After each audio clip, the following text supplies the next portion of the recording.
जय हिंद दोस्तों। आज हम लोग पढ़ेंगे अवतल दर्पण में बने प्रतिबिंब की स्थिति। अवतल दर्पण में किसी वस्तु को अनंत पे रखते हैं तो उसका प्रतिबिंब फोकस पे बनता है। इस चार्ट को देखने के लिए सबसे पहले हम लोग एक अवतल दर्पण बनाएंगे। अवतल दर्पण में P को ध्रुव कहते हैं, F को फोकस कहते हैं, C को वक्रता केंद्र कहते हैं और इसे अनंत कहते हैं। अनंत को हम लोग 1 मान लेते हैं। अनंत और C के बीच को 2 मान लेते हैं, C को 3 मान लेते हैं, C और F के बीच को 4 मान लेते हैं और F को 5 मान लेते हैं। यहाँ पे 1 2 3 4 5, फिर 5 4 3 2 1 लिख देंगे। किसी वस्तु को अगर 1 पे रखेंगे तो उसका प्रतिबिंब कहाँ बनेगा? 5 पे। किसी वस्तु को 2 पे रखेंगे उसका प्रतिबिंब कहाँ बनेगा? 4 पे। किसी वस्तु को 3 पे रखेंगे उसका प्रतिबिंब कहाँ बनेगा? 3 पे ही। किसी वस्तु को 4 पे रखेंगे उसका प्रतिबिंब कहाँ बनेगा? 2 पे।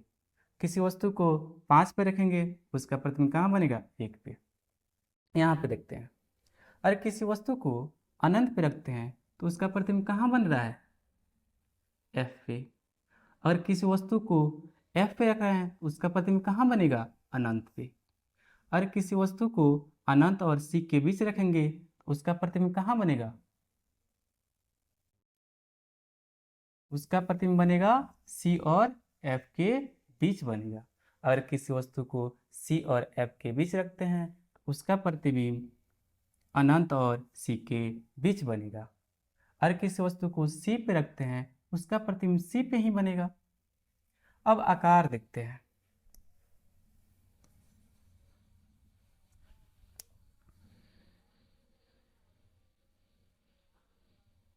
आप लोग जानते हैं, जैसे जैसे हम वस्तु के पास जाते हैं आकार उसका बढ़ता जाता है।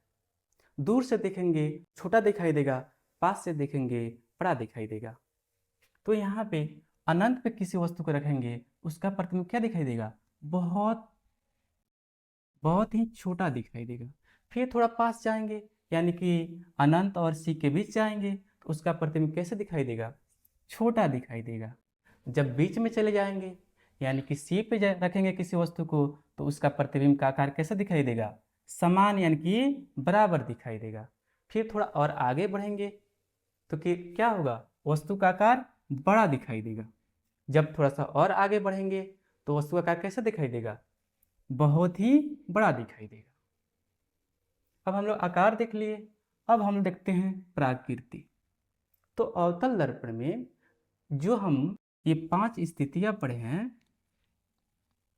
इस स्थिति में सभी सभी इमेज क्या होते हैं? वास्तविक होते हैं।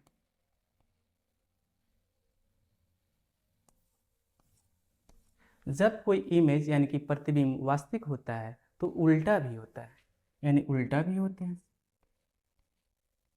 अब एक जो छठा स्थिति है F और P के बीच, जब किसी वस्तु को F और पास जाते हैं आकार उसका बढ़ता जाता है। दूर से देखेंगे छोटा दिखाई देगा, पास से देखेंगे बड़ा दिखाई देगा। तो यहाँ पे अनंत पे किसी वस्तु को रखेंगे उसका प्रतिबिंब क्या दिखाई देगा? बहुत बहुत ही छोटा दिखाई देगा। फिर थोड़ा पास जाएंगे यानी कि अनंत और C के बीच जाएंगे तो उसका प्रतिबिंब कैसे दिखाई देगा? छोटा दिखाई देगा। जब बीच में चले जाएंगे यानी कि C पे रखेंगे किसी वस्तु को तो उसका प्रतिबिंब का आकार कैसे दिखाई देगा? समान यानी कि बराबर दिखाई देगा।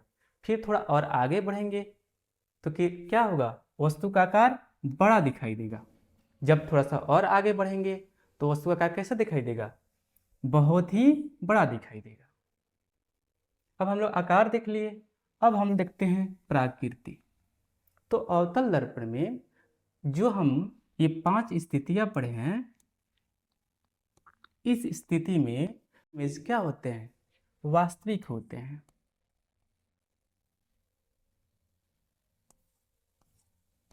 जब कोई इमेज यानी कि प्रतिबिंब वास्तविक होता है तो उल्टा भी होता है, यानी उल्टा भी होते हैं।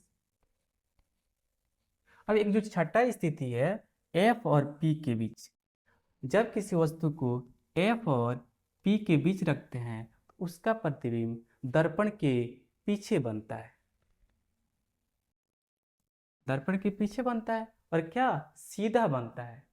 जब कोई वस्तु सीधा बनता है तो क्या बनता है, काल्पनिक बनता है। तो सीधा बनेगा और काल्पनिक बनेगा। तो इस चार्ट के माध्यम से, इस ट्री के माध्यम से हम इस चार्ट को याद आसानी से कर पाएंगे।